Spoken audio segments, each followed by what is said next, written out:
Bienvenido. Tómate un momento para mirar a tu alrededor. ¿Qué ves? Probablemente objetos sólidos. Una mesa, una pared, quizás el dispositivo desde el que me escuchas. Todo parece tener un lugar definido, un peso, una forma. Si dejas caer una taza, cae. Si cierras los ojos, el mundo sigue ahí, tal y como lo dejaste. Nos gusta esta certeza. Nos da seguridad saber que vivimos en un universo de causa y efecto. Pero, ¿y si te dijera que esa solidez es una ilusión? Que si miramos lo suficientemente cerca, más allá de lo que tus ojos pueden ver, la realidad deja de comportarse con sentido común y empieza a comportarse como magia. Hoy vamos a hacer un viaje hacia lo infinitamente pequeño. Vamos a explorar la física cuántica no con ecuaciones complejas, sino a través de las ideas que cambiaron nuestra forma de entender la existencia. Vamos a descubrir por qué, a nivel subatómico, la realidad parece dudar antes de decidir qué ser, y por qué el simple acto de observar puede cambiar lo que sucede. Prepárate para cuestionar lo obvio. Empecemos. Para entender la extrañeza del mundo cuántico, primero debemos entender qué creíamos saber antes. A finales del siglo XIX, los físicos estaban bastante satisfechos. Creían que ya habían descubierto casi todas las leyes fundamentales del universo. Teníamos la gravedad de Newton, teníamos las leyes del electromagnetismo. El universo era como un inmenso reloj suizo, predecible, mecánico y perfecto. Pero había un pequeño problema, una pequeña nube en el horizonte, como la llamaban. Tenía que ver con algo tan cotidiano como calentar un objeto. Imagina el filamento de una bombilla antigua o un trozo de metal en una fragua. Al calentarse, brilla. Primero rojo, luego amarillo, luego blanco. La física clásica, la de ese reloj suizo, predecía que si seguías calentando ese objeto, debería emitir una cantidad infinita de energía en forma de luz ultravioleta. A esto lo llamaron la catástrofe ultravioleta. Si las leyes conocidas fueran ciertas, encender un horno debería haberte bombardeado con una radiación letal instantánea. Afortunadamente, los hornos no nos matan al hornear pan, así que la teoría estaba mal. Aquí entra nuestro primer protagonista involuntario, Max Planck. En el año 1900, Planck, un físico conservador que odiaba el desorden, intentó arreglar las matemáticas de este problema. En un acto de desesperación, introdujo un truco. Asumió que la energía no fluía como un río continuo, sino que venía en pequeños paquetes, en trozos discretos. A esos paquetes los llamó cuantos. Planck no creía que la realidad fuera así, pensaba que era solo un truco matemático para que la ecuación funcionara. Pero 5 años después, un joven llamado Albert Einstein tomó esa idea y dijo: «No, Max, no es un truco. La luz es realmente eso». Einstein propuso que la luz, que todos sabían que era una onda, también se comportaba como una lluvia de partículas. Hoy las llamamos fotones. Y aquí empezó el verdadero problema. ¿Cómo puede algo ser una onda que se expande y fluye y al mismo tiempo una partícula, un punto sólido y definido? Piénsalo así. Imagina que estás frente a un lago y lanzas una piedra. Ves las ondas expandirse en círculos. Ahora imagina que lanzas una piedra y en lugar de ondas, el agua salpica como si hubieras disparado balas de pintura en un solo punto. La luz parecía hacer ambas cosas, dependiendo de cómo la miraras. Esto nos lleva al experimento más famoso, desconcertante y revelador de toda la física, el experimento de la doble rendija. Quiero que visualices esto conmigo. Imagina una pared con 2 ranuras verticales abiertas.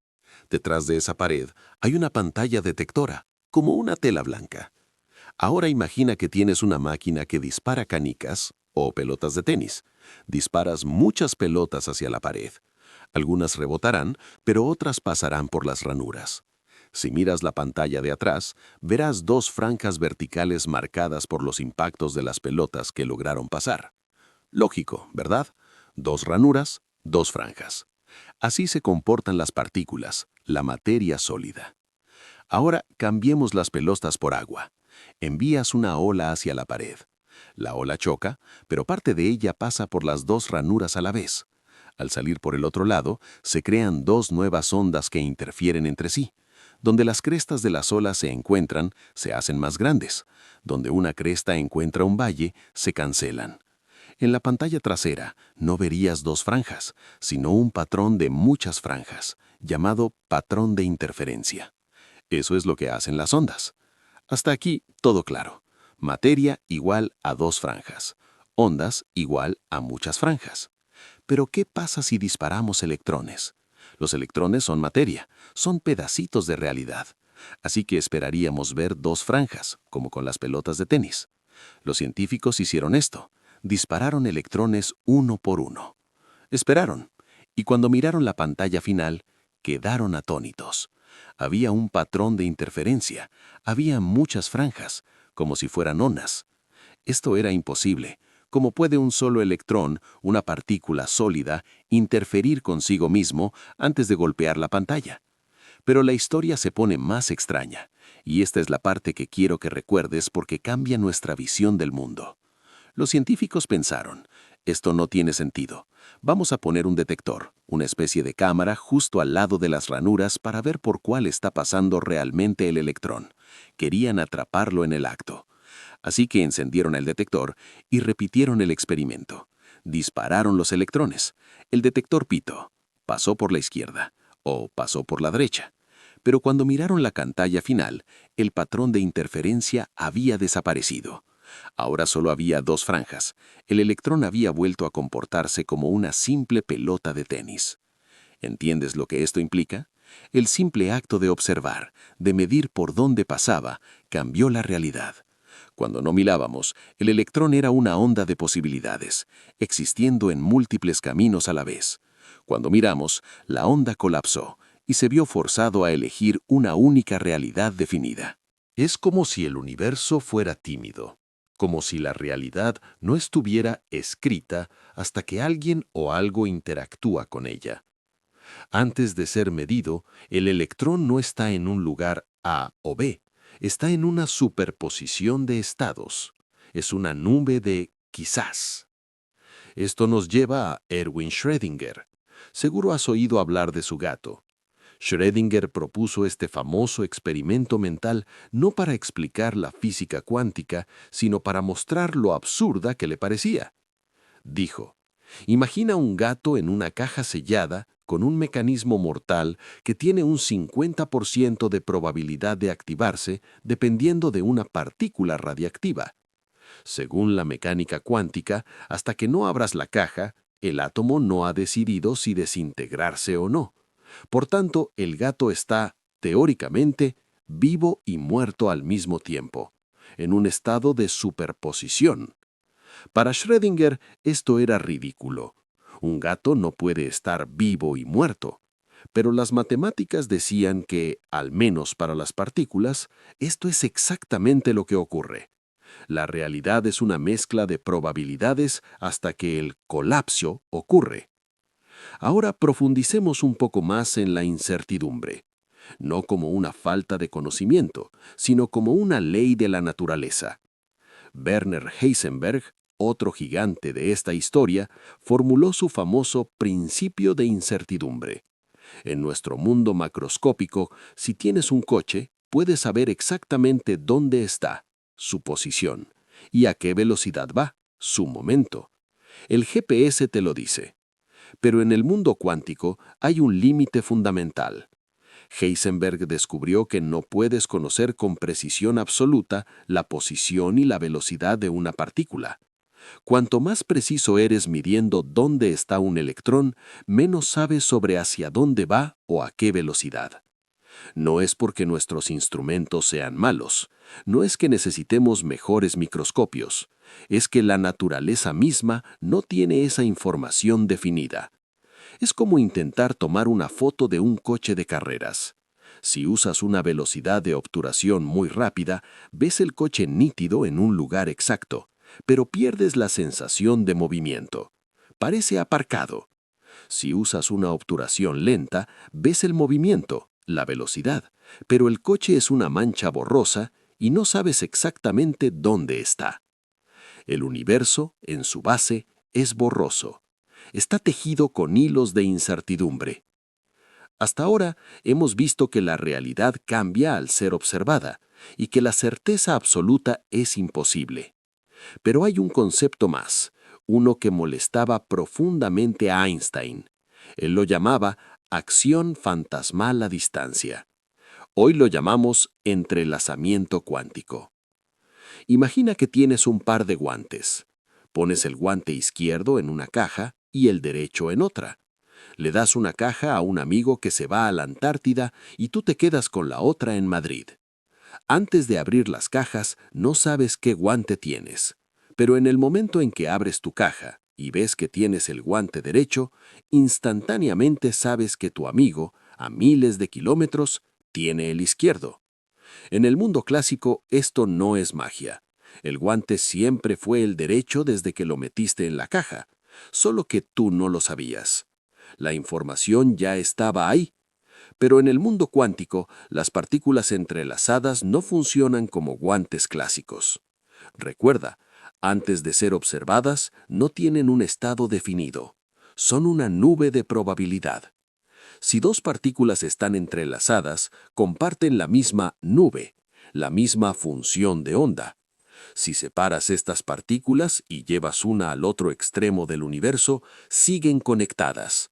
En el momento en que mides una y decides ser, digamos, espín arriba, giro hacia arriba, la otra, instantáneamente, más rápido que la velocidad de la luz, colapsará en el estado opuesto, espín abajo. Einstein odiaba esto. Pensaba que nada podía viajar más rápido que la luz y que debía haber variables ocultas, instrucciones secretas dentro de las partículas que ya determinaban su estado. Creía que Dios no juega a los dados con el universo. Sin embargo, décadas de experimentos han demostrado que Einstein se equivocaba en este punto. El entrelazamiento es real. No hay variables ocultas. Las partículas realmente se comunican, o mejor dicho, son parte de un mismo sistema indivisible, sin importar la distancia física que las separe. El espacio, la distancia, no rompe su conexión. Entonces, ¿dónde nos deja todo esto? Hemos pasado de un universo de reloj suizo, predecible y sólido, a uno que parece vibrar en una danza de probabilidades.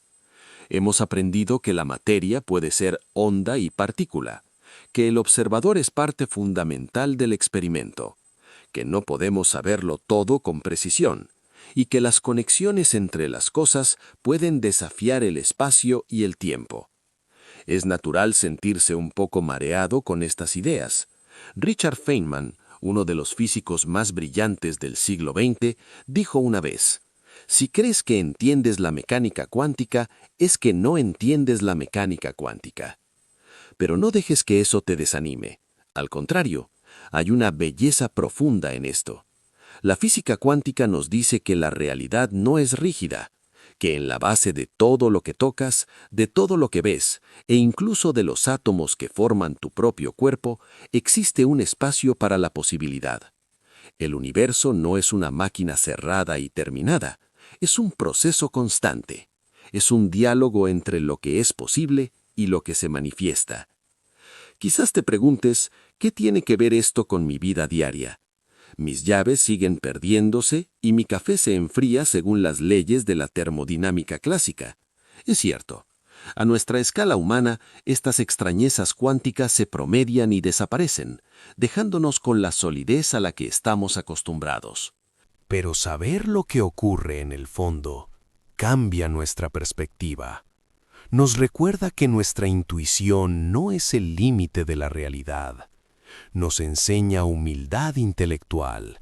Nos dice que el mundo es mucho más misterioso, interconectado y fascinante de lo que nuestros ojos pueden captar. Tal vez, la próxima vez que mires un rayo de sol entrando por la ventana, no veas solo luz. Recuerda que estás viendo billones de fotones comportándose como ondas y partículas, colapsando en la realidad, justo cuando chocan con tu retina. La realidad parece sólida, sí, pero ahora sabes que, en el fondo, es un brillante y vibrante mar de posibilidades, esperando a ser observado. Gracias por acompañarme en este recorrido por lo invisible. Espero que estas ideas te dejen pensando no solo sobre qué es el universo, sino sobre cómo interactuamos con él. Hasta la próxima.